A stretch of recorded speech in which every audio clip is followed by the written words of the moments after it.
Mommy, look at that. My son's trembling finger pointed at the floor. Following his gaze, I spotted an old wooden door peeking out from under the edge of the carpet. The entrance to the basement. From the half-open gap came damp air and an indescribable foul smell. My heart began to pound. Approaching the door nervously, the moment I opened it completely with trembling hands, I gasped. There lay my mother-in-law, utterly weakened. But this story must begin 3 months ago. From those happy days. 8 months after marrying David, I was 5 months pregnant and at the height of happiness. Marriage to David was my second, and Lucas, my son from my previous husband, had completely taken to David, his new daddy. The time we spent laughing together at the breakfast table was a treasure beyond compare. David was a kind man. For me, working from home as a graphic designer, he would always massage my shoulders when he came home from work. He would take Lucas to the park. Shopping together for baby supplies was truly enjoyable. There was just one thing that bothered me. I had never once met David's mother, Margaret. Before we married, David explained to me that her dementia had progressed and she was in a facility. He said that seeing me would confuse her, so he was refraining from visits for now. I respected my husband's judgment. I understood that for dementia patients, sudden environmental changes and meeting new people could cause stress. So I didn't insist on meeting her. But a sense of unease gradually crept into my heart. David began going out at night twice a week. He said it was for emergency work situations. Since he worked in IT, I figured he might be called out for system troubles.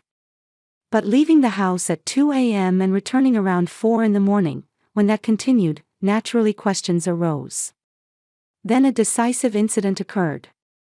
When I was organizing things before maternity leave, I checked my savings account. The balance that should have been $45,000 was nearly zero.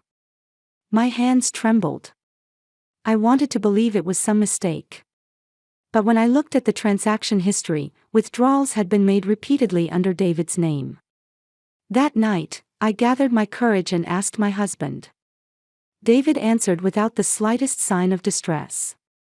He'd used it for investments. He'd increase it and pay it back soon, so don't worry. Seeing his calm smile, I couldn't say anything more. I wanted to trust my husband. We had 2 children together, one in my belly. I wanted to protect this family. But deep in my heart, I sensed something was wrong. One day, David's cell phone was left on the living room table, still connected to the charger. He was in the shower. To my own surprise, I picked up that phone quite naturally. I didn't intend to look at messages. I just wanted to know the name of his mother's facility. When I opened his contacts, the entry for his mother's name, Margaret Thompson, had only an address instead of a phone number. Not a facility address, but his family home address. In the notes section was written December 15th, birthday. A small light kindled in my heart. It was almost my mother-in-law's birthday. The facility might prohibit visits, but maybe I could go to the family home to get some keepsakes. Couldn't I do something as a surprise for David? From that day on, I began secretly making plans. I lied to David, saying I was going to lunch with a friend. I felt guilty, but I was driven by the desire to please my husband. I decided to visit my mother-in-law's family home with Lucas. On the afternoon of December 14th, we drove to that address. It was a quiet residential area in the suburbs. Proceeding down a street lined with old houses, the destination house came into view. But what I saw there betrayed my expectations. The house was run down. The lawn in the yard was overgrown, and spider webs stretched across the front door. Mail was overflowing from the mailbox. I got out of the car and nervously peeked into the mailbox. 3 months' worth of mail was stuffed inside. If she'd gone into a facility, what about the house maintenance? David hadn't said anything about it. My heart began to race.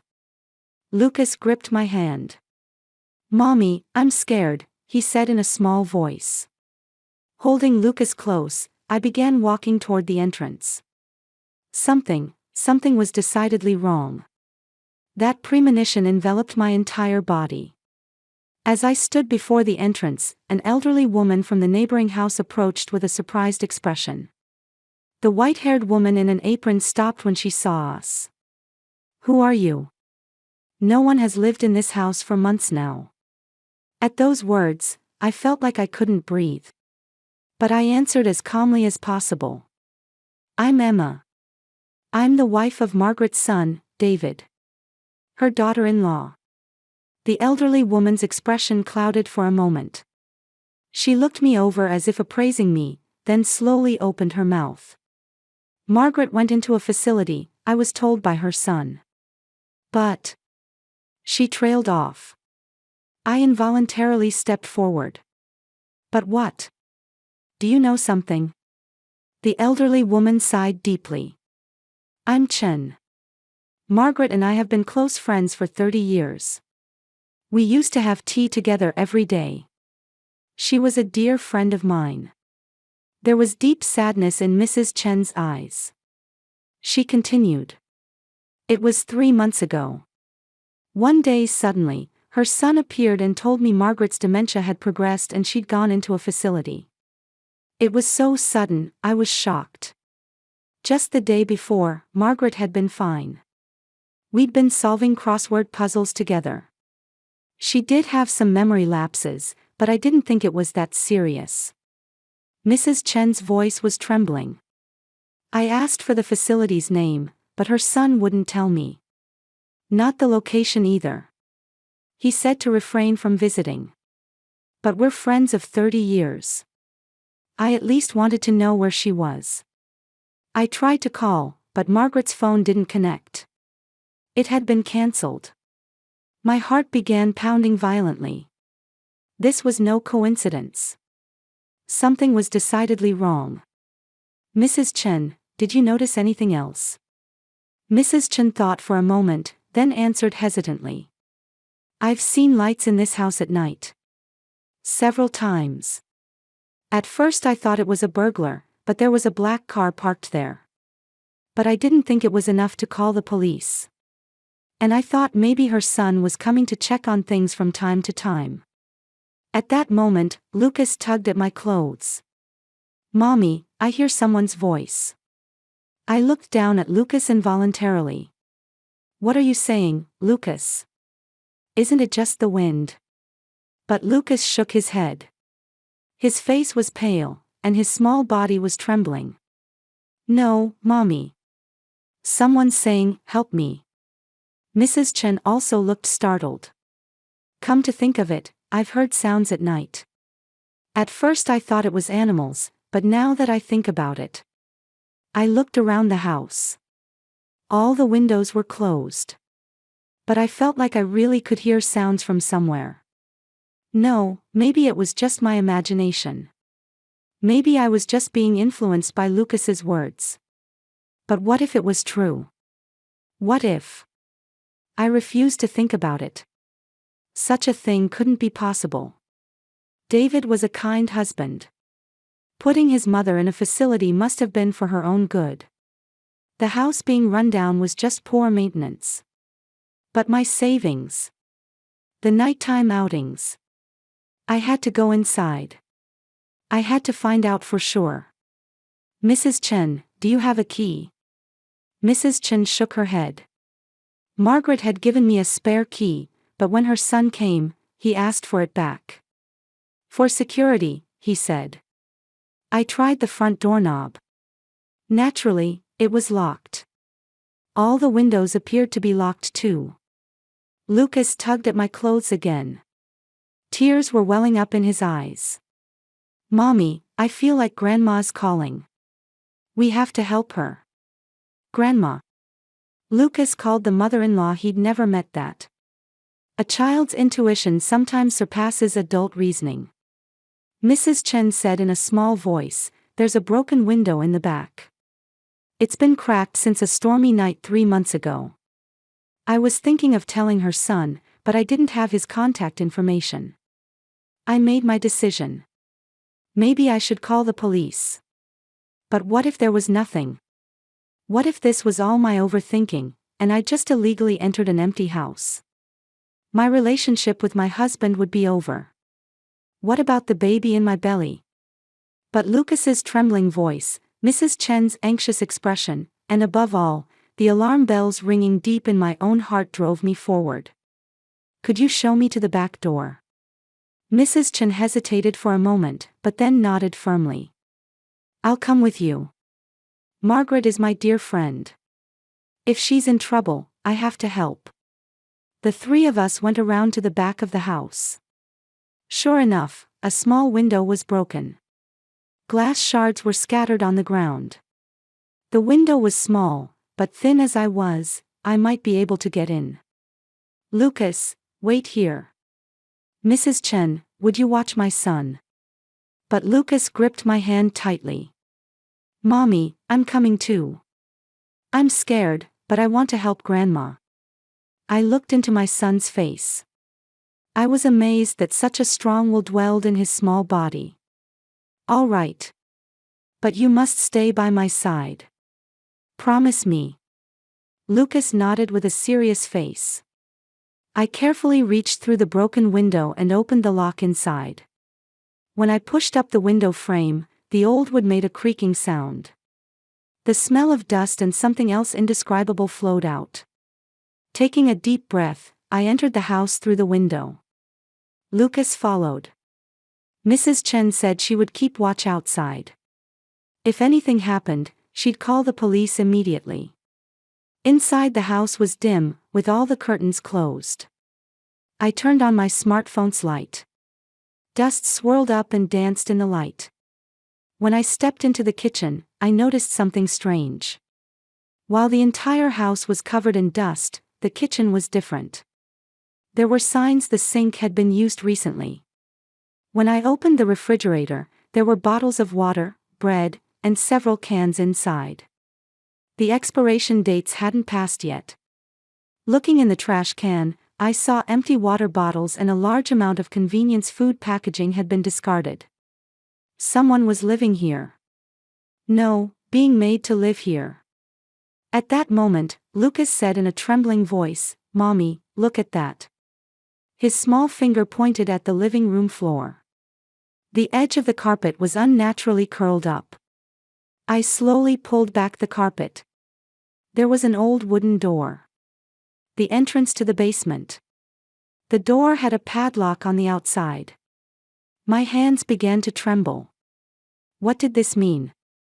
Staring at the padlock, I understood. Someone was locked in here.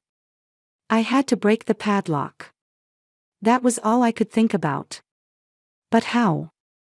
I couldn't do it with my bare hands. I needed some kind of tool.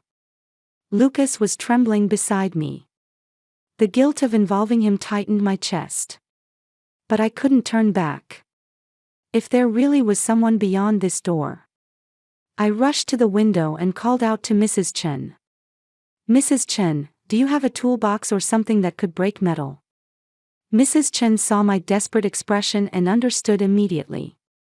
She returned home once, and came back minutes later carrying an old toolbox.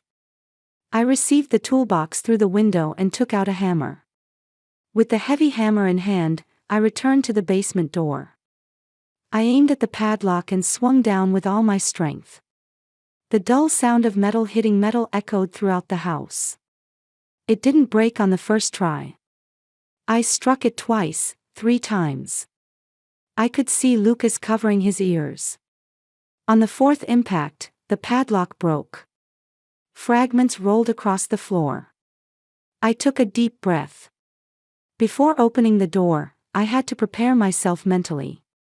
But what kind of preparation could I make? What was beyond this door, did I really want to know? But there was no turning back now. When I put my hand on the door handle, my hand was trembling violently. Slowly opening the door, damp air and an unbearable stench poured out all at once. I involuntarily turned my face away. Lucas let out a small scream. Stairs continued into the darkness. When I pointed my smartphone light, I could see old wooden stairs. I descended step by step carefully. Lucas was gripping my clothes tightly. The basement was smaller than I'd imagined, with a low ceiling. Mold was growing on the walls from the moisture. And in the corner of the room, I lost my voice. There lay something shaped like a person, wrapped in a dirty blanket, barely moving. At first, I couldn't even tell if it was alive. I approached on trembling legs. When I shone the light, it was definitely a human being. A woman. A body that was nothing but skin and bones. Matted white hair. Dirty clothes that hadn't been changed for days, no, weeks. Was this Margaret? In the corner of the room was a bucket being used as a makeshift toilet. Empty water bottles were scattered across the floor. I could see empty cans from opened canned food. This person had been living here. No, being kept alive here. I knelt and approached the woman. Looking at her face, her eyes were closed, but her chest was rising and falling faintly. She was alive. Still alive. Margaret. Can you hear me? I'm Emma. David's wife. The moment she heard that name, the woman's eyes slowly opened. Unfocused pupils looked at me. And tears overflowed from those eyes. Help me. Please. The voice was hoarse, almost inaudible. But she definitely said that. David. My son locked me in. 3 months. 3 months here. My entire body froze. This was a nightmare. This couldn't be real. My husband. Kind David. The father of the baby in my belly. Margaret gripped my arm with trembling hands. They were surprisingly cold and powerless. He said I was going into a facility. But where he brought me was here. The basement. He locked me in. I screamed, but no one heard. Each of her words pierced my heart. He comes twice a week, in the middle of the night. Leaves food and water. But he doesn't speak. Even when I cry, even when I beg. Nothing. Twice a week. In the middle of the night. It matched David's outings. I stood up and took out my smartphone with trembling hands. First, an ambulance. I had to get this person to a hospital. Then the police. But before I could make the call, Mrs. Chen came down the stairs. The moment she saw Margaret, she cried out. Margaret! Oh, Margaret! Mrs. Chen rushed to her friend's side and embraced that emaciated body. Both were crying. 30 years of friendship. To think they would be reunited in such a way. I called 911. I gave the address and explained the situation. An elderly woman had been confined. Send an ambulance and police immediately. After hanging up, Margaret began to speak again. David is trying to sell the house. My house. There were papers. But I didn't sign them. He forged them. With trembling fingers, she pointed to the corner of the basement. There was a cardboard box. I opened the box. Inside were documents. A real estate sale contract. Margaret Thompson's signature was there. But the handwriting was unnaturally shaky. Clearly forged. There were other documents too. A pension direct deposit change form. Margaret's pension had been set up to be deposited into David's account. Starting 3 months ago. Everything connected. My savings disappearing. The nighttime outings. Not telling me the facility's name. Not letting me meet his mother. David had confined his mother and was stealing her assets. And me too. Hadn't I also been a target? Me, pregnant. Me, unable to divorce. Me, easy to manipulate. Lucas gripped my hand. Mommy, is Grandma okay? I hugged my son. It's okay, Lucas. It's okay now. Help is coming. But was it really okay? My life had just completely collapsed. I could hear sirens in the distance. The ambulance and police were approaching. Mrs. Chen continued to hold Margaret's hand, speaking to her gently. It's okay now, Margaret. You're safe now. We'll help you. Margaret nodded weakly. But deep fear remained in her eyes. David will come back. If he finds out. I said in a strong voice, it's all right. He can't get near you anymore. I guarantee it. But inside, fear was swirling. My husband, the man I loved, had been doing such terrible things. Had he intended to do the same to me? After the baby in my belly was born. After he'd stolen all my assets. The sirens grew louder. I heard them stop in front of the house. Footsteps approaching. Help had arrived. But my life would never go back to what it was. From the top of the stairs, I heard a paramedic's voice. Is anyone there? We're here. In the basement. I shouted. Holding Lucas, I climbed the stairs. When I came out into the light, I cried for the first time. I just watched in a daze as the paramedics carried Margaret out of the basement. She was placed on a stretcher and given an oxygen mask. Her emaciated body looked as small as a child's. Mrs. Chen said she would ride in the ambulance. She'd go with her to the hospital. I expressed my gratitude. Without this woman, we never would have found Margaret. After the ambulance drove away, I faced the police officer. He introduced himself as Detective Rodriguez, a calm man in his mid-40s. He said he was a detective specializing in elder abuse. Please tell me everything in detail. I told him everything. My marriage to David. Never having met his mother. The missing savings. The nighttime outings. And the circumstances that brought me here today. Detective Rodriguez took notes carefully as he listened. When I finished speaking, he said with a serious expression, "There's a high probability your husband is involved. This is a serious crime. Elder abuse, confinement, fraud. Depending on the circumstances, attempted murder might also apply." Attempted murder. At those words, my body trembled. If we'd been just a few days later, Margaret might have died. And David might have wanted that. The detective began searching the basement. There might be other evidence besides the documents I'd found. I sat on the living room sofa, holding Lucas. My son was exhausted and beginning to fall asleep in my lap. Hours later, Detective Rodriguez returned saying he'd made an important discovery.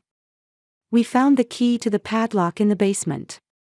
And the keychain attached to this key. What he showed me was a familiar keychain. The same one David used. The same design as the one on his car keys. We also took fingerprints. Your husband's fingerprints should be all over the basement. And we've also checked the security camera footage provided by the neighbor. Security camera. Mrs. Chen's house had a camera. The footage shows a man entering and leaving this house at night. We can also confirm the car's license plate number. Let me verify if it matches your husband's car. I told him David's car's license number. Detective Rodriguez contacted someone over the radio, then nodded. It matches. All the evidence was coming together. Inescapable facts were piling up before me. But Detective Rodriguez's next words far exceeded my imagination. Mrs. Thompson, there's something I need to confirm. Does your husband David Thompson have any previous marriages? I shook my head. No, I was told it was his first marriage. The detective's expression became grave. Actually, when we searched the database, we found 2 previous marriage records under the name David Thompson. And in both cases, the former wives' mothers disappeared. My heart almost stopped. The first mother-in-law disappeared 5 years ago. Her body was never found. The family was told she'd gone into a facility, but there's no record at any facility. The second mother-in-law disappeared 3 years ago. Same situation. And in both cases, David Thompson inherited the mother-in-law's assets, their houses, their savings. I was speechless. This was no coincidence. This was a calculated crime. So I was. There's a high probability you were the third target. Detective Rodriguez's words pierced my entire body. David had intended to use me from the start. The marriage, the kindness, it was all an act. Even the baby in my belly might have been just a tool to keep me from escaping. The detective continued. We're reopening the investigation into those 2 previous cases. And one more thing. When we examined your husband's phone records, we found he'd been in frequent contact with a certain woman. Her name is Jennifer Miller. She's registered as a real estate agent. A real estate agent. Forged documents. Everything connected. She's a possible accomplice. She may have helped create the forged documents. We've already arranged to take her into custody. I took a deep breath. Everything was becoming clear. David's lies were being exposed one by one. At that moment, my cell phone rang. It was David. With trembling hands, I answered the phone. Emma, where are you? I was worried. His voice was as gentle as always. As if he knew nothing. How many times had I been deceived by this voice? Work. I'll be home soon. I pretended to be as calm as possible. Detective Rodriguez nodded. Come home quickly. I'm making dinner and waiting for you. When I hung up, the detective said, We'll arrest your husband at your home. Mrs. Thompson, please stay somewhere safe with your child. But I shook my head. No. I'm going too. I want to see his face. I want to see the moment he's arrested with my own eyes. The detective hesitated a bit but then nodded. All right. But wait in the car. As dusk began to fall, we arrived at our home. I could see David's car parked in the parking lot. He was already home. Not knowing anything, probably preparing dinner. Police vehicles surrounded the house. Detective Rodriguez and several officers headed for the entrance. I watched from inside the police vehicle, holding Lucas. The front door opened. David came out. He showed a surprised expression for a moment seeing the officers. But he quickly returned to his usual calm smile. Can I help you, officers? Detective Rodriguez showed him the arrest warrant. David Thompson, you're under arrest. The charges are elder abuse, confinement, fraud, signature forgery, and suspicion of 2 murders. David's face turned pale. He looked around, then spotted the car I was in. Our eyes met. In his eyes were anger and fear. Emma. This is a misunderstanding.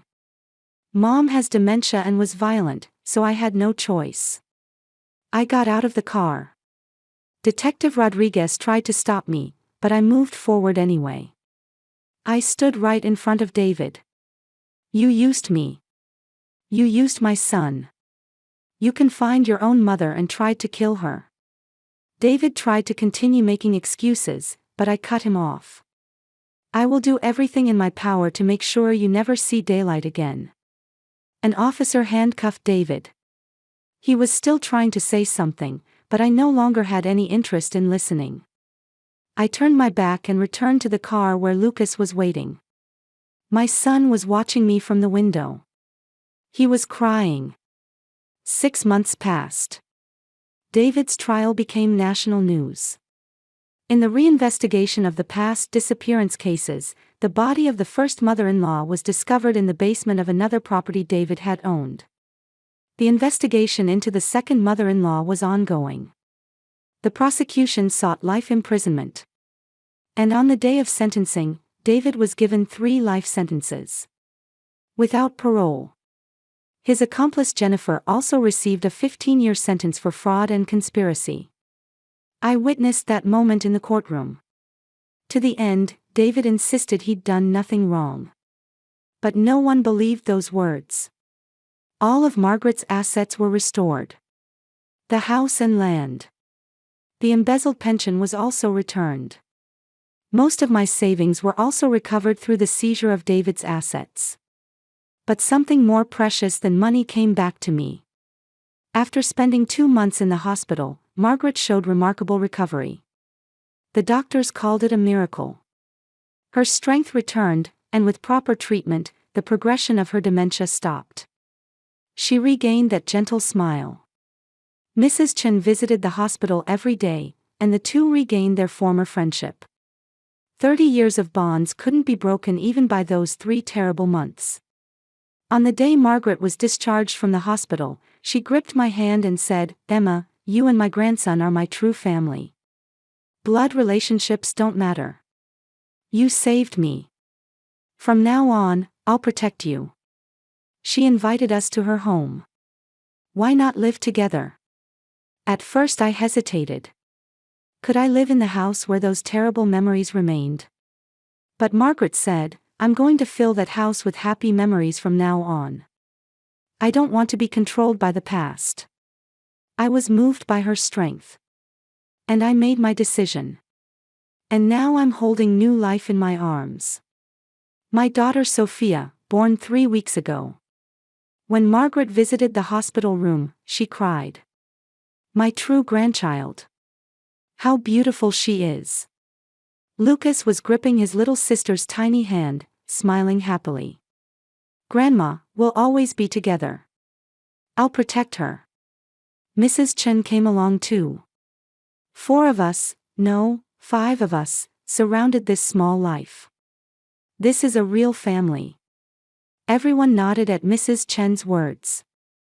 A few days later, we returned to Margaret's house. Everyone's laughter echoes in the living room. Outside the window, the cherry tree in the garden is in full bloom. That garden, which wasn't sold off back then. Now those cherry blossoms are announcing a new spring for us. Holding Sophia, I whispered in my heart, family isn't about blood ties. It's about the people who stay by your side when the world tries to tear you apart. Margaret saved me. And now we're saving each other. This is what family truly means. Lucas is speaking gently to Sophia. Margaret and Mrs. Chen are reminiscing about old times. The peaceful afternoon light gently envelopes the living room. I smiled. After passing through the long darkness, I'd finally arrived. This is our home.